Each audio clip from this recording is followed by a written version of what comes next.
All right, let's talk about something big. You're planning a move to a new state? That is super exciting. But let's be honest, the costs can be kinda terrifying. Well, it doesn't have to be. In this explainer, we're going to break down everything you need to know to make your interstate move happen without breaking the bank. I bet this is the #1 thing on your mind, right? The price tag. But what if you could slash that cost, just with a little bit of smart planning and a few insider tricks? Stick with me, because that's exactly what we're about to get into. Okay, let's dive right in. First up, professional movers. Now, I know what you're thinking, that hiring pros is a total budget killer, but that's not always the case. You just have to know how to play the game and find a really good deal. To get the best price, you've got to shop around. Rule #1, never ever take the first quote. Get at least 3 different ones so you can see what's fair. And here's a pro tip. Moving on a Tuesday is almost always cheaper than a Saturday. Oh, and always ask about hidden fees. You don't want any nasty surprises. Now, here is a magic word you absolutely need to know. It's backloading. This is probably one of the best-kept secrets for saving money. Think about it. A truck is already going where you need to go, and it has empty space. You're basically just renting a piece of that empty space. It can save you a fortune. Of course, there's a catch. There's always a catch, right? The big pro is, obviously, the much lower cost. It's also way better for the environment. But the downside? You have to be flexible. You don't get to pick the exact time and date. Plus, your stuff is sharing a truck with other people's things, so you gotta pack really well. Okay, so what about the classic DIY move? You know, renting a truck, roping in a few friends. It feels like the default cheap option, but is it actually the money saver we all think it is? Yeah, this is the picture in our heads when we think DIY move. But what this picture doesn't show you are all the little costs that sneak up on you and turn that cheap move into something surprisingly expensive. So let's put a number on it. A full-service professional move, where they do pretty much everything, usually lands somewhere between $2,000 and $5,000. So that's our benchmark. For a DIY move to be worth it, you've got to come in way under that. And here's where it gets tricky. You've got the truck rental itself, which isn't cheap for a one-way trip. Then there's fuel for a giant truck for hundreds of miles. Add in tolls, insurance, all the boxes and bubble wrap, and let's not forget your time and the back-breaking labor. It adds up fast.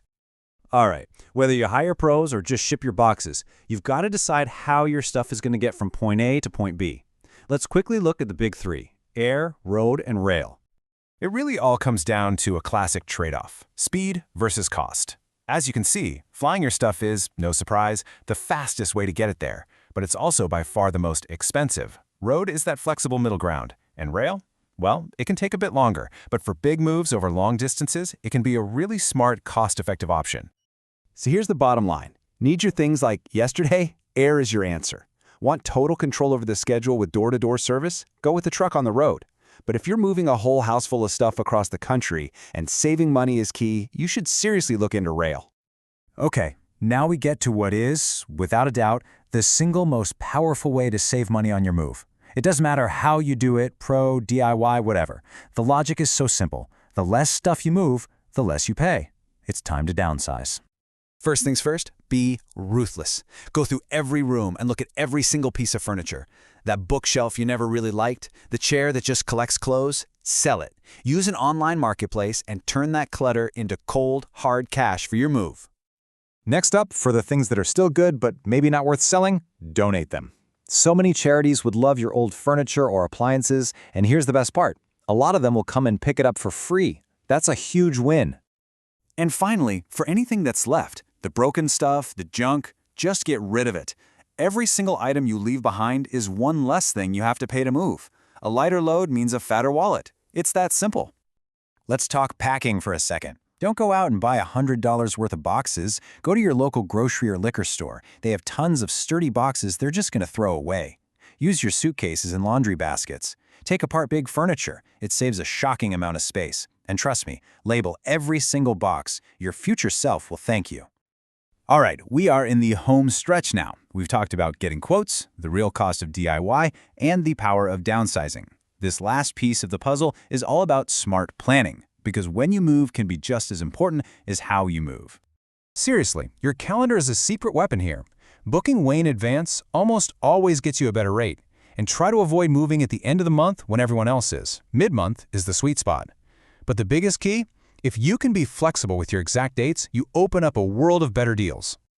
This quote really just says it all, doesn't it? It's such a simple idea, but it's so powerful. Your timing can literally change the price by hundreds, maybe even thousands of dollars. A little bit of flexibility goes a very long way. So, after all this, what's the single cheapest way to move interstate?